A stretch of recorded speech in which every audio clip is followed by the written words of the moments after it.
Amen. Come on, let's give God some praise.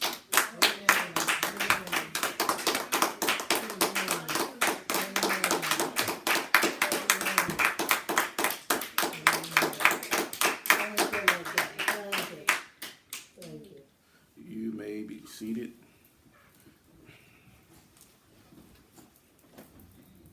I know we are just coming out of the Easter holiday officially, and everything's been going on here and there. And I was in my studies and I read something. It was a funny little story. It was about the Easter holiday. A young couple, older couple, as a young couple, was preparing for their holiday weekend, the Easter weekend, and the wife looks at the husband and says, "Well, what are we going to do for this weekend? Are we going to church or things?" He said, "Well, it's Easter. I'm going to be like Jesus. I'm going to go into the caves and come back in 3 days."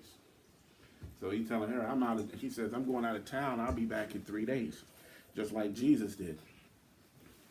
She looks at him snidely and just smiles and says, "Okay, that's fine. Well, I'll just be like Mary. When you come back, I'll be pregnant and you won't know where it came from."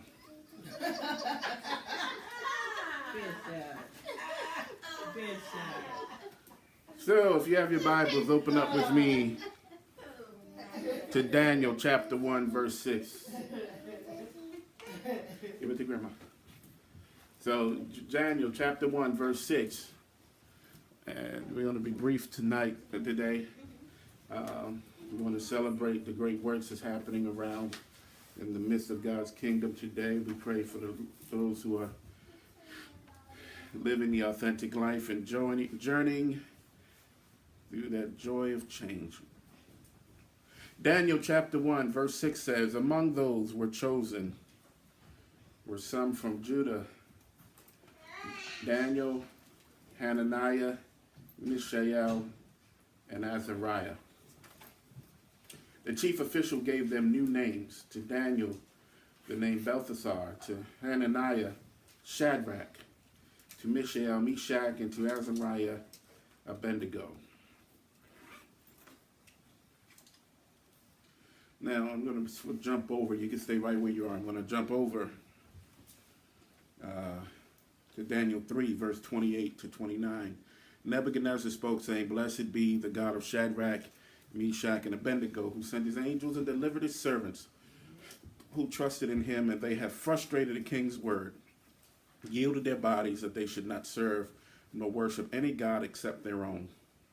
Therefore, I make a decree that any people, nation, or language which speaks among anything amiss against the gods of Shadrach, Meshach, and Abednego shall be cut in pieces, and their houses shall be made as an ash heap, because there is no other God who can deliver like this." And I want to share with you this morning from the simple subject of don't let them change your name.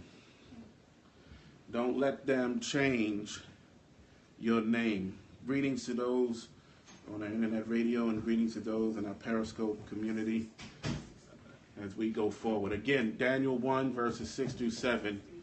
And we're saying today, don't let them change your name.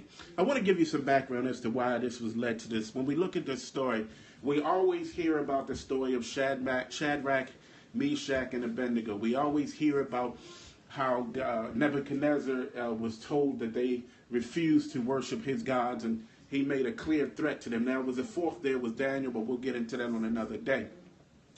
But the three of them said that no matter what you do to us, we shall not worship your God. We trust that our God will protect us. We trust that our God will redeem us.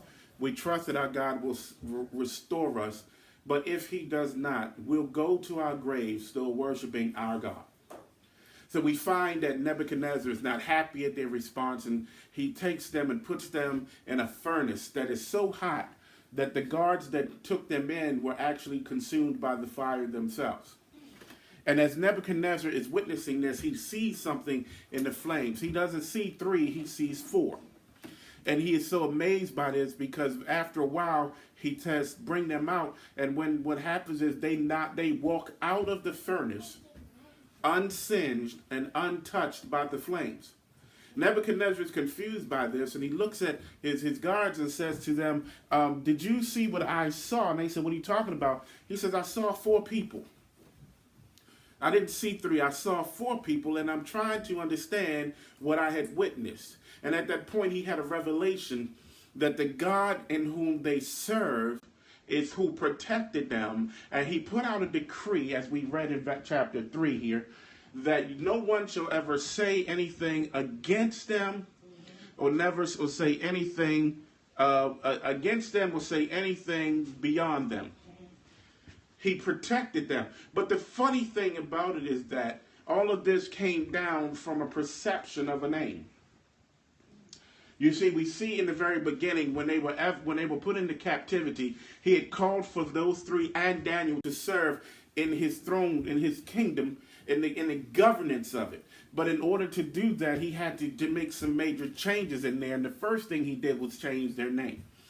The most dangerous thing that you could ever have or lose in your life is your name. People oftentimes want to change your name to what we call a nickname or a surname to suit what they deem you to be. You could be walking around the rest of your life being named Pookie that you heard, or Yum Yum, or whatever the name was when you was little, a little kid in high school or elementary school or middle school. Someone gave you a nickname on the playground, and you were just never, ever capable of overcoming that nickname. It not only became a name, it became a burden. It became something of an affliction for your life, because you find yourself, if you can imagine, 20 years later, you're in a place of success. You have people that you're in charge of. They're looking up to you. You have successful businesses or whatever it is, and somebody from the old neighborhood rolls up and says, "Hey, Pookie, what's going on?" And immediately all of your credibility goes down the drain. You're embarrassed. Your mindset is ruined, because now you got to explain to these people who may not be of your same descent, may not be of your same ethnicity, may have never even came from community like yours, would like to know why someone just called their CEO Pookie. They want to know why someone just called their CEO Tiny, or something that was not a very complimentary of who you are. See, the thing is, names are of vital importance. And we teach this often because we try to get people to understand that you must be cautious and careful how you name someone, because if you name them what you just think is nice, you'll miss something.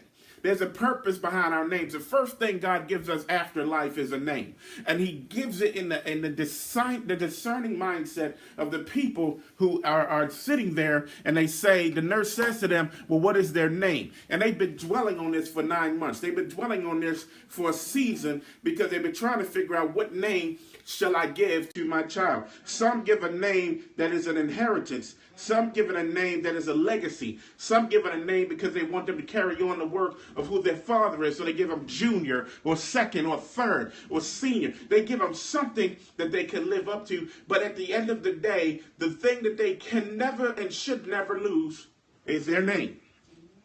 So the one thing is this: the one way to manipulate someone is to give them a name that you consider a form of affection, but ends up being a form of affliction.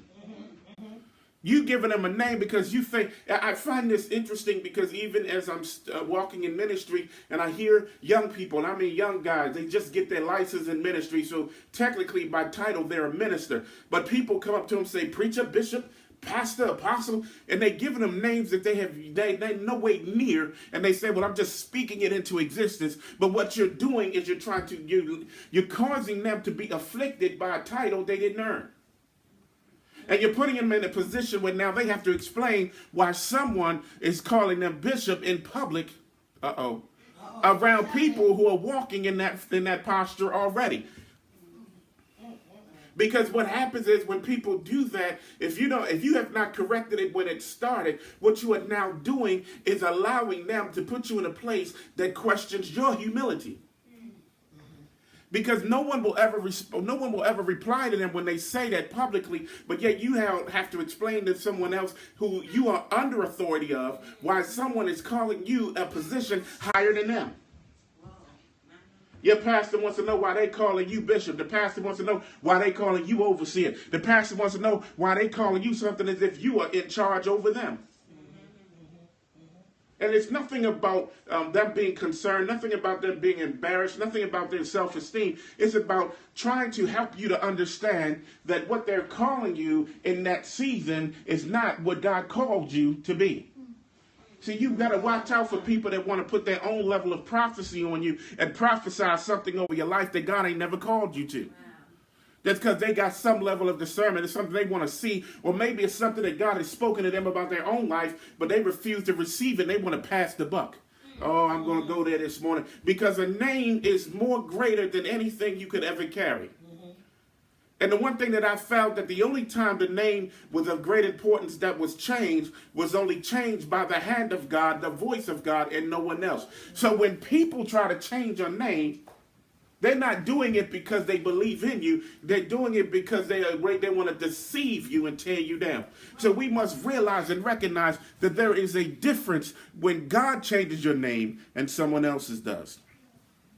So again, the intent of those that change your name was to be of a form of affection. But in truth, the name is nothing more than a form of control, a form of manipulation. Because we rarely consider the smallest things to be of the greatest significance until that harmless, intimate name is used in public in a situation that would cause you embarrassment. I loved my wife 150% and then some. But the names that I would call her at home, I would not call her in public. We always had a name of affection. I would see her, call her baby girl. And then I could say that anywhere at any time, in or out of the house, because she understood that that was me saying, hey, I just appreciate what you're doing. But if I said any other names that nobody else needed to know, we have a problem. But even giving that name of affection to her was of great importance. And the reason is because we were at an event. I'm telling the true story. And we was at an event where our leader at the time was preaching and we were supporting them. And he stood up and says, I just thank God for Pastor and baby and his wife. And he says, baby girl has always been good to my. I'm like, whoa. That ain't your baby girl. That's my baby girl.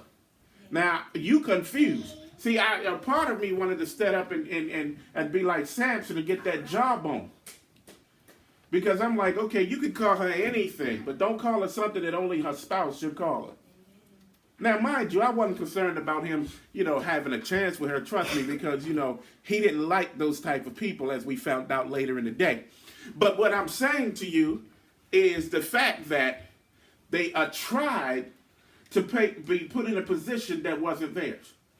So when you hear a nickname being spoken by someone that didn't give it to you, you're a little uncomfortable about that. Because it's like, okay, I don't mind them calling me that, but once you call me that, now we have a problem. Because the name is a sign of affection, but some will use it as control and manipulation. So I'm sharing this with you because I want to talk to you about the importance of why you don't let people change your name. The only one they can is God. When I thought about, first thing I realized was this, that the only one who can change your name is God. We know in the verse it says that among those who were chosen were some from Judah, Daniel, Hananiah, Mishael, and Azariah. It says the chief official who was serving under Nebuchadnezzar changed their names to Belshazzar, Shadrach, Meshach, and Abednego. As we read here, the first thing that the king does is change their names. A key factor in the brainwashing process of the Babylonian training. It was simply switch a name. See, the reason we say this is because when you understand what the name means, and then you understand what the new name means, you'll realize that what they're doing is trying to change you. You grew up as Tom or David of Warrior, but yet Pookie is just something. Who is Pookie? Who is, and you sit there like, why? Why? Because they give you a name based on what they saw in a moment that you'll never be able to live down if you keep hanging around them. Wow. So again, changing the name was a part of the manipulation and the brainwashing, taking them away from their culture. We saw this in, y'all, I'm going to go there. We saw that in the movie Roots. They wanted him to change his name. But he said, my name is one, and they said, your name is something else. He said, my name is Toby.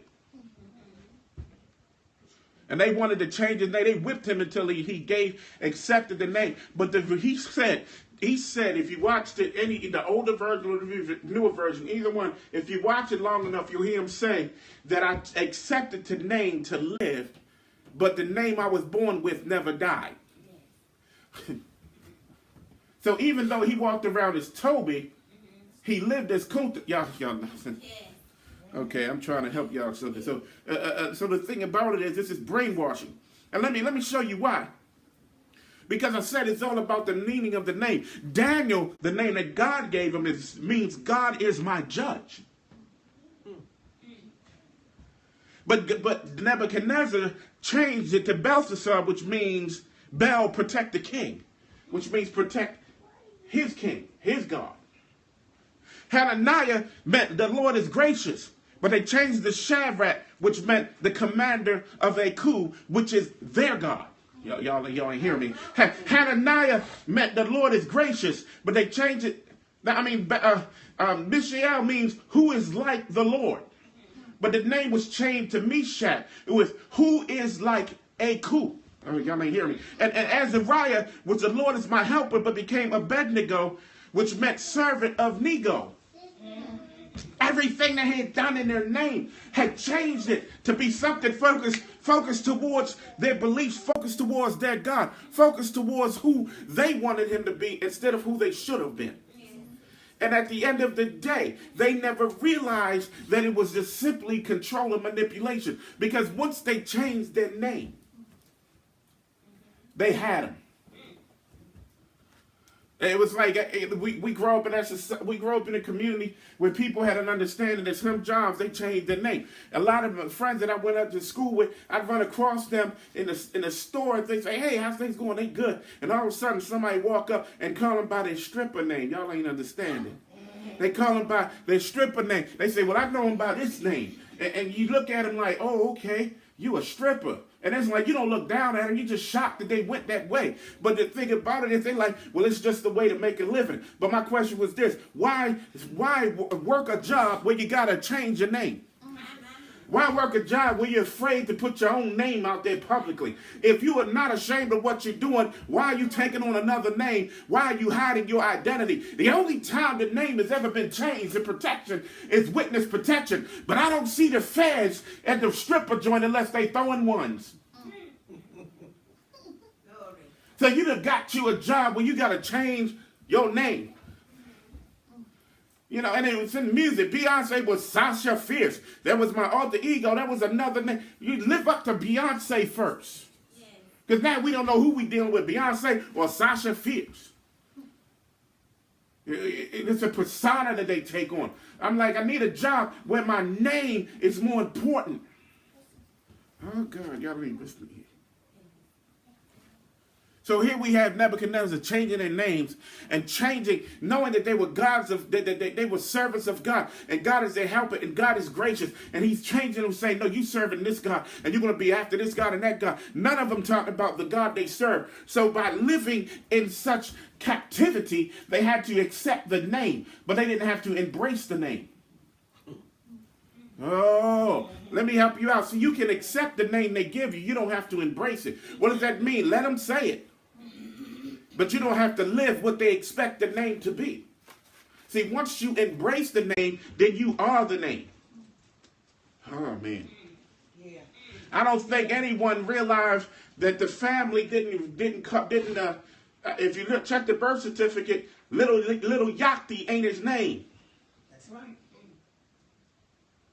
Little Yachty ain't his name. Designer ain't his name. 50 Cent ain't his name. So we have to deal with knowing that what we were born with is what we have to live up to. Unless God changes it for his reason.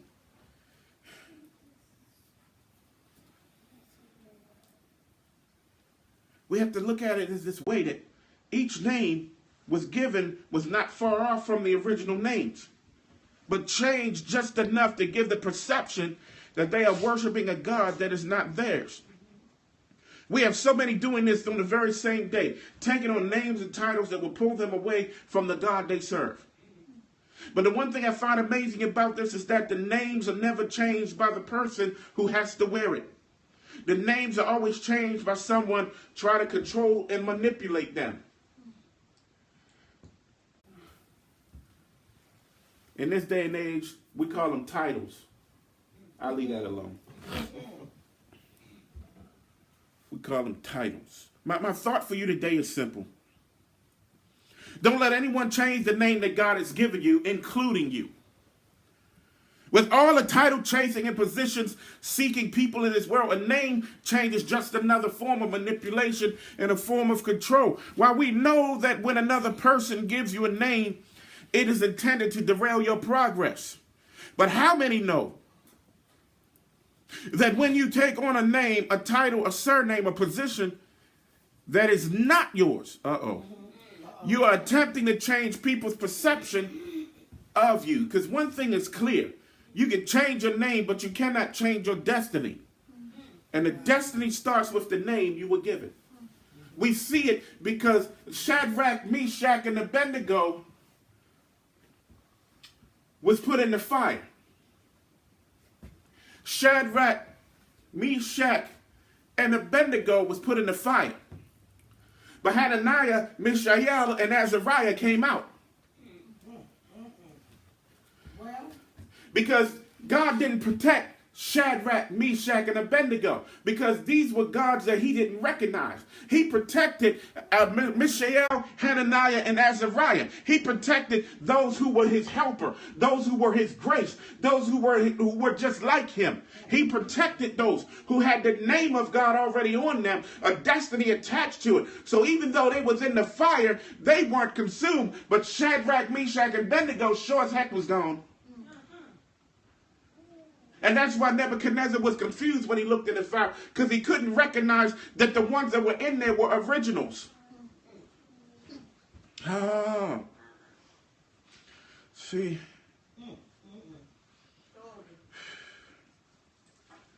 The other thing, the king may change your name, but he can't change your faith. See, we get these names that people give us, these titles and these positions that people give us, and we have this, they have this assumption that now they done something great for you. And every time they see you, they keep calling you that. They ever seen that? They see you, they say evangelist or pastor or prophet. And every time they see you, preacher, how you doing? The favorite one in the church, which all of us don't like, hey, doc. I don't know if I'm listening to somebody trying to put a doctorate on my life or they've been watching too much Bugs Bunny. Hey, doc. I look around like, who they talking to? Because I ain't no doc. And if I did have a doctorate, I don't want them calling me doc. Amen. That's what I want to be called. That's what I'm talking about. But they want to say it in the wrong way, because in their mindset is, if I can give you a nickname, we all right. And they don't even realize that that their attempt at trying to compliment you was really more of them trying to put you down.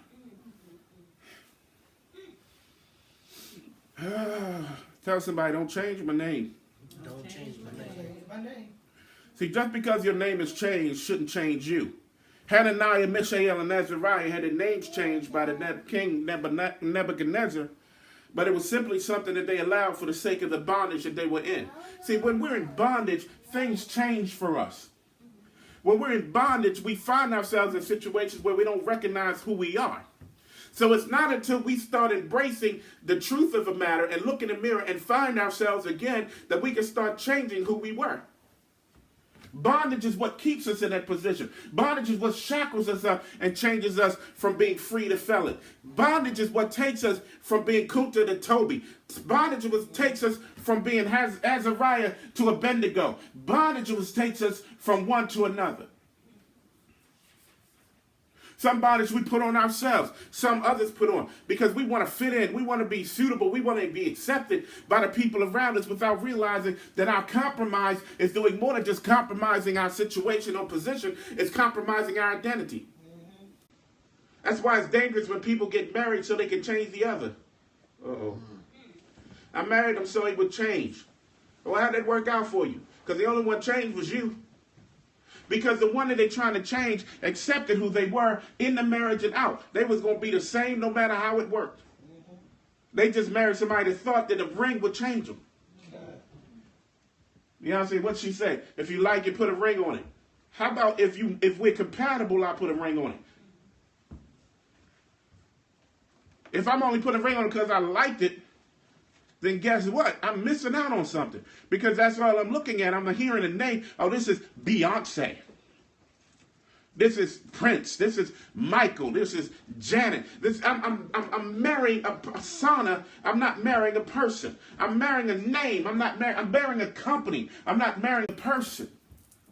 Because the name has gone from being something of identifying who they are to now being a major corporation that I got to sign contracts just to get married to. But when God gives a name, there's something eternal about that can't be changed. It doesn't matter whose stage name you take. When you come off the stage, you are still who God made you. But guess what? When you're on stage, you're still who God made you. You can act up if you want. But there was one that stood up there and sang like God, like the gift of God gave them and never changed their name, and that was Whitney. No matter her struggles, she went on stage as Whitney. She got off stage as Whitney. See, you got to start learning that what God gave you was a name. And if you can't walk your name out, then what are you walking out? We accept names and titles that people give us that aren't deserving. Simply because we want to look like authority or fit in authority or be in some authoritative posture. Because if we're in some level where they can't say anything to us, we think, please. How they say, don't hide behind the badge. Hello, somebody. That's why that's why I say it like this. Don't call me anything that don't line up with who God made me. And that's in and out of the church. Watch this. I'm going to hit it 2-4. Watch. You ready? You good? I know you good. Watch this. The thing about it is, don't call me some nickname that you heard when we grew up. And also, don't call me no title because you thought God told you that's who I am. Because the thing is, if I'm not walking out the title you gave me, doesn't mean that I missed it. Maybe you just want to be around someone with that title. Oh. Because what we do is we try to put something on somebody that don't fit. And now that person feels uncomfortable because they keep saying, there's a young man right now, man, I want to pull him up every day. He just got ordained. I know he did it, just got ordained. I witnessed it. And there's 3 or 4 people that in this moment, he keeps calling him bishop. And I say to him, man, you got to be careful about that. Well, I said, no, it's not just a title. It's a journey. It's a walk of someone's life. You shouldn't allow someone to call you, and one of them says, well, I'm just speaking it into existence. Well, you're speaking something that ain't going to happen for another 10 to 15 years. So if you think you keep speaking it now, it's going to shorten the time. It's not, because you have to work your way up to it. And I've watched this young man start changing because of the name that these people are giving them, to a point that they're going directly over a cliff real soon. I remember back when I was in college and they started calling me that, and I told them, don't call me that. I literally told them, don't call me that. And I thought I shut it down until my pastor called from home and said, why are they calling you? I said, first of all, I've been telling them not to, and I don't know how you heard it because I'm not telling them that. I didn't walk around. I didn't even know what it was at that time. So, you getting mad at me for something that I've already corrected. Because the thing was, I wasn't trying to live out a name that wasn't mine. And I still to this day will not live out a name that's not mine. Until you learn to start living the name that God gave you and walking that out first. So you want to walk everything else. But the thing is, you need to walk out the name God gave you. And if you don't know what that name means, how can you ever walk it out?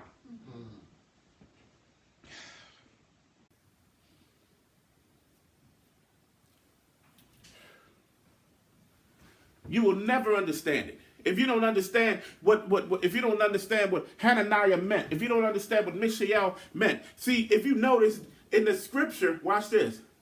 Through the entire scripture, Daniel's name was changed in one verse. But you don't ever see the new name of Daniel spoken. Daniel's name stayed Daniel through all of Scripture. Shadrach, Meshach, and Abednego's name did not. Did it mean that he had the greater ability to change it? No. Someone recognized that he wasn't going to compromise for the sake of what they gave him. And Shadrach, Meshach, and Abednego was the ones that was willing to go into the fire, even though Daniel went in the lion's den. Because Nebuchadnezzar even recognized, and here's the thing, if they change your name, make the name work for you. Uh-oh. Because what did we say at the end? What did we say? After Nebuchadnezzar recognized in chapter 3 that they had not been damaged, they had not been singed, they had not been harmed by the fire, he said that the God that they served is so great that he put out a decree that no one speak against their God. But he still kept the name he gave them. But what he's done now is he's taken the God that they came with and now accepted him as a God that they will serve. So Azariah's God is now Abednego's God. Y'all missing it. Mishael's God is now Meshach's God. Because what's going on is the God that they serve is greater than all in all eternity and all history. And so therefore, because they thought they would change them, God changed the ones that tried to change them. Wow. So those that gave you those names, those nicknames, those names that you can't live down, when they see the God in you, then they'll be different. Because watch this. God only, the thing is, they will not, let me say it the right way. Y'all got me. Here's the thing. People will never know who you truly are until God is glorified. The thing about it is they don't know what name to call you until they see God glorified through you. By the fact that they came out of the fire and not been consumed or not been burned or not even a singe on them, he recognized that they serve a God that was greater than any other God that he had or any other God he served. There was no possible way for him to understand any other God, because to him, all the gods he had, they expected them to die in that fire. But not only did God protect them, God showed up with them. So he recognized there was a fourth in there. He knew that was God himself saying, okay, wait a minute. He not only made sure that they did not get harmed in this thing, he sat in there and talked to them. He said, I got y'all because you didn't change your name. See, Toby went in the fire. Kuta came out. David went, Pookie went in the fire. David came out. All them nicknames went in the fire. But the true person of God came out because you had to burn away what they called you. You had to burn away what they identified you as. You had to burn away what they expected you to be. Tell somebody, don't change my name. Don't change my name. See, the name is the one thing that I have. You can call me what you want. If I don't respond, don't mean I'm rude. I just don't recognize the name you calling me. If you want to call me out my name and try to embarrass me, it don't mean a thing to me because I'm not paying you no attention at all.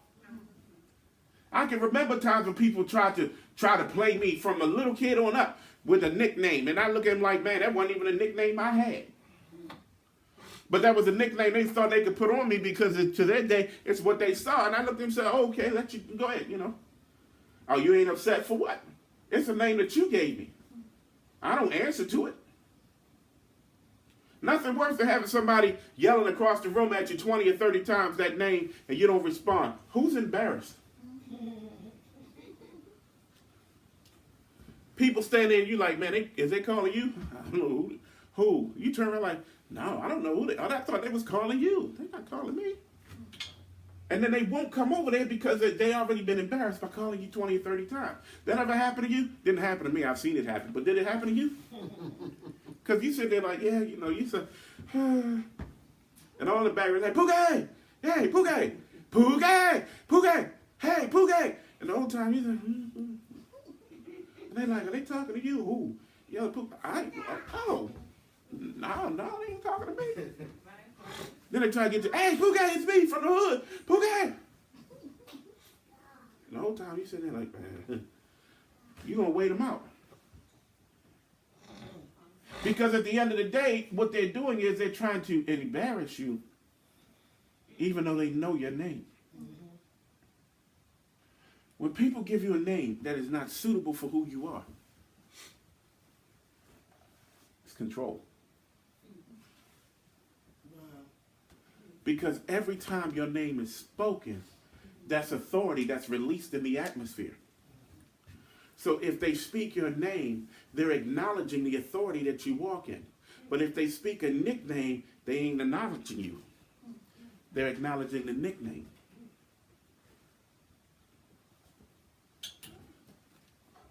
We may have grew up together, but a nickname is not what was left.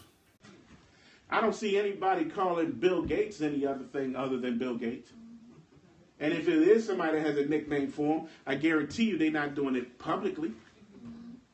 We've gone so far as giving the president nicknames, like it's actually going to help, like it's actually going to affect him. Because at the end of the day, we've called him everything but president, which is the one position he's actually was voted into. But they've called him everything but. And at the end of the day, it's like, what does it say about you and your integrity when you can't even respectfully call somebody the position that they actually walk in? Well, I don't believe that. Well, he's not mine. I could care less if he's your president or not. He walks to the president. So you call it our police officer, everything in the book but police officer, but when you need a police officer and you down 911, isn't it amazing the one that you called everything but who they were, it would be the main one to show up? At that moment, you're like, officer. If I was them, I was like, oh, now I'm an officer. Last week, I was pig and everything else. Now I'm an officer. Oh, because you need something. Because we call people out of their name because we want to belittle and destroy them. But then when God's grace, and I love God's grace, brings them back around in our lives in a situation when we really need them, we have to find humility. That's right. Because we just realized what we said about them has now came back and haunted us. I've seen it so many times over. People start coming to me. I said, you don't want to do that. You don't want to do that. They didn't listen. And then when they needed that person knew that they had said those things. I said, yeah, I'm that one. Yeah, that's me. So wait a minute. I'm sitting across the table from you in the bank. And my signature is the only signature you need to get the loan, to prevent your house from being foreclosed on. You remember that day that you was behind me in Starbucks line, and you decided to call me everything in the book but the child of God? Isn't it amazing that I did not forget who you were? Can you imagine that person was sitting in the entranceway, waiting to go in to meet whoever this loan officer was? And they came to the door and said, so nice to me. And they stood up like, hi. Well, glory to God. God is wonderful. And they singing gospel songs into the room, and you walking in like dead man walking, because you just realized that you're not getting this loan. Because no matter how many apologies that come through, it will never take away the sting of the embarrassment of calling them out of their name. Now, the most gracious of them, who understand that they went in the fire with a nickname but came out the flames in their right name, will sit there and let you sweat it out. Because you know when you're in the fire, what happens? You sweat it out, right? They'll let you sweat it out long enough for you to see the fourth person in the room.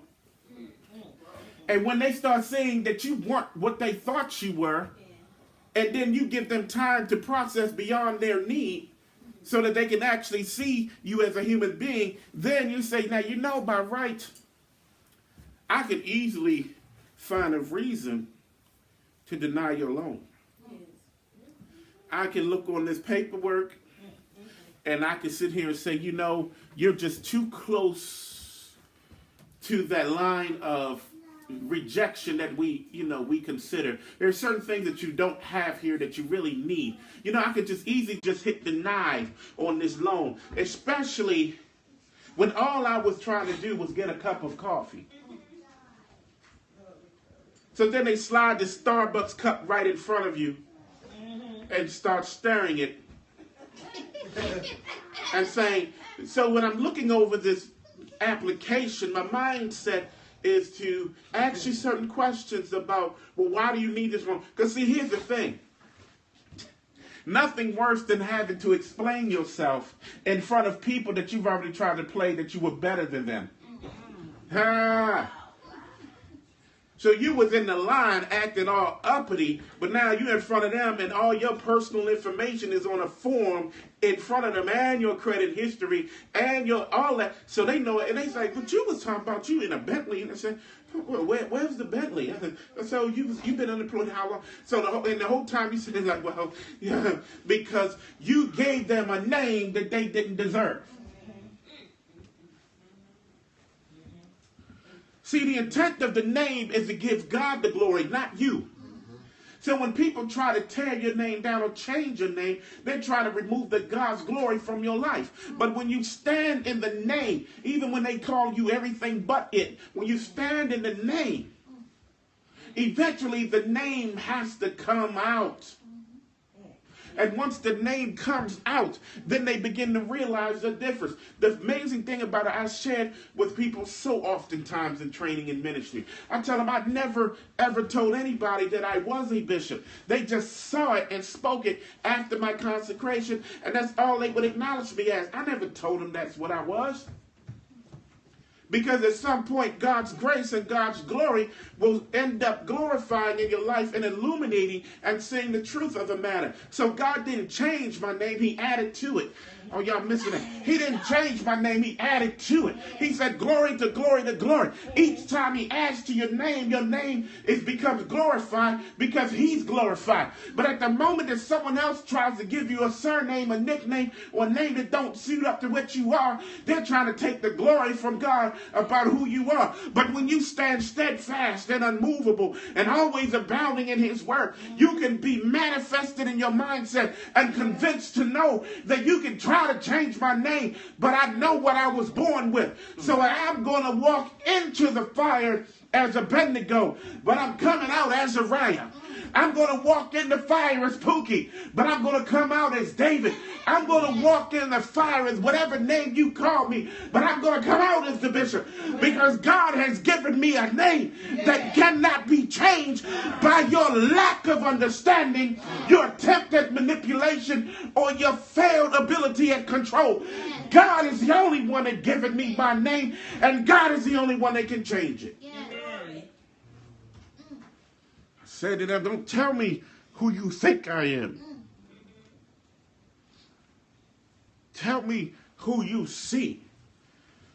Even Jesus said, who do they say I am? Because he knew none of them was going to say he was a heretic. They said, well, we know you as the Son of Man. He had the checklist. Know you as Messiah. Son of God. All right, God, I've done my job. Go get me a donkey, because my work is done. Now it's time for me to do my Calvary journey. See, you can't go to the fulfillment of God until you understand that they understand your name. If they understand who you are, there won't be any problems. That's why you have to realize this. Nebuchadnezzar sent Shadrach, Meshach, and Abednego into the furnace, but Hananiah, Mishael, and Azariah came out. Jesus the carpenter entered the city, stretched his arm wide on the cross, but the Messiah came off. Saul entered the road to Damascus, but Paul came off of it. Jacob was on a journey, but Israel came out. You have to realize that when God does something in your life, he changes your name for the greater. But no man can change you. Only God can. Yes. See, let me help you. Watch this. See, we talked about the translation. I want you to think about this. By translation, Hananiah means God is gracious. Mishael means who is what God is. And Azariah means God is help. Without these names, they would never survive the flames. Because see, all three of them needed Hananiah because God is gracious to him. Therefore, they needed Mishael because Nebuchadnezzar needed to know what God is.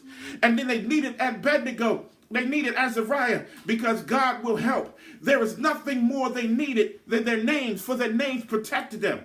When we see the people celebrating Jesus, they shouted Hosanna because they knew that he was their Savior. See, you need to realize that they could not survive the flames if God wasn't gracious.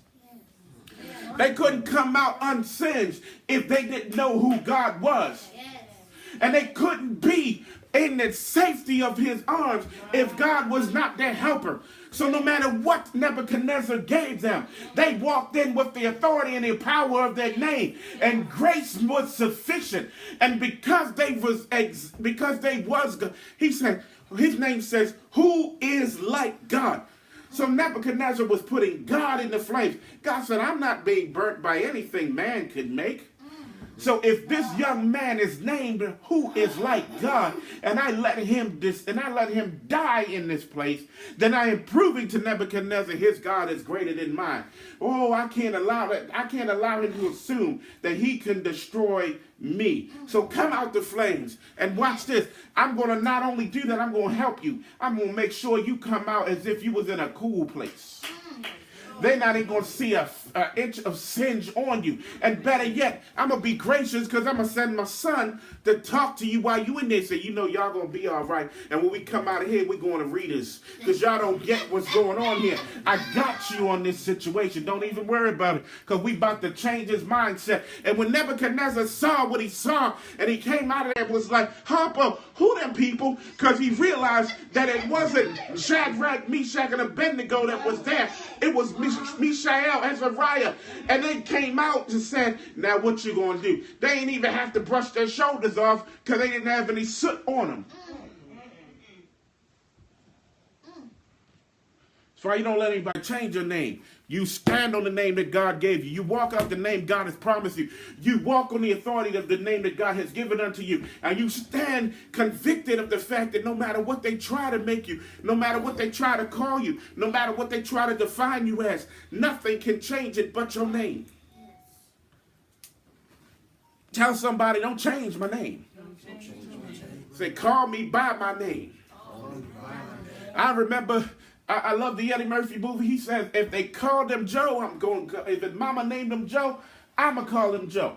My thing is this, if God named you so, I'm naming you so, I'm calling you what he called you. I'm not calling you what you want me to call you because you done changed some things. I went there, I mean it. Don't tell me because you done went through a whole lot of surgeries, counseling, and everything else that now I'm supposed to change and call you something because this is what you want to be. But the last time I checked, I remember when you was victorious there. You ain't winning that.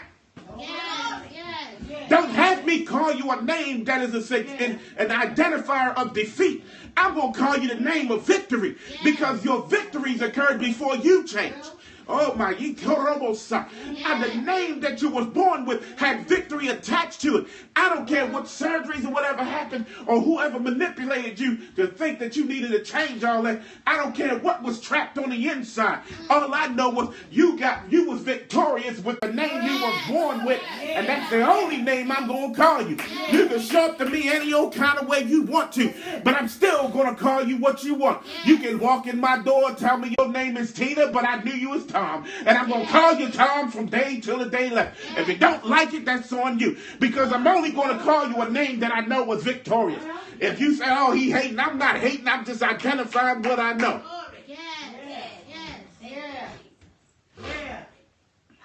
My God, my God. If the God didn't call you Pookie, I ain't calling you Pookie. I'm calling you by your name.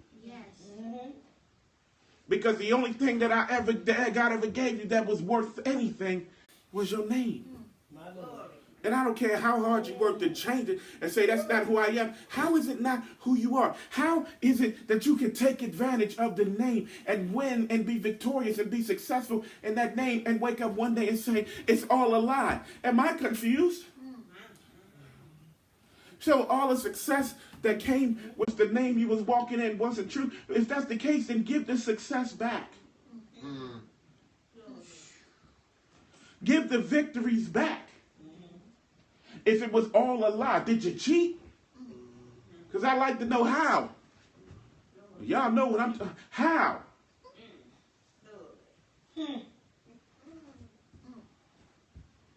You got the victories before the change.